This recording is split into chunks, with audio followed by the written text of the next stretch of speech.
कडवा पेटवल्यानंतर सोडलेले उसाला पाणी आपलं आणि बघा जवळजवळ 10-15 साऱ्यावर पाणी लावून दिलेलं आहे. तर आता हे दुपारपर्यंत आहे ना व्यवस्थित असं शेवट हे जातं ह्याचं भिजायचं होतंय. त्याच्यामुळे दुपारपर्यंत ह्याला दारू मोडायची काही गरज नाही. नमस्कार मंडळी, स्वागत आहे तुमचं माझ्या मिनी ब्लॉगमध्ये. आणि आजच्या दिवस राजमा काढायचा चालू आहे आपला. आज होईलच. तर बघू कोण कोण आले. ती माझ्या अगोदर आज आल्यात आहे बायका.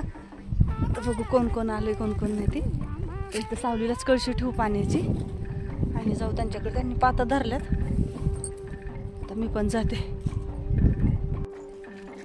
एक जण कमी झाली का?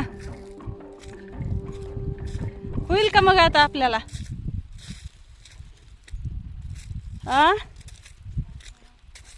काय करावं आता बघा ना. कुठे आहे? कोण आहे?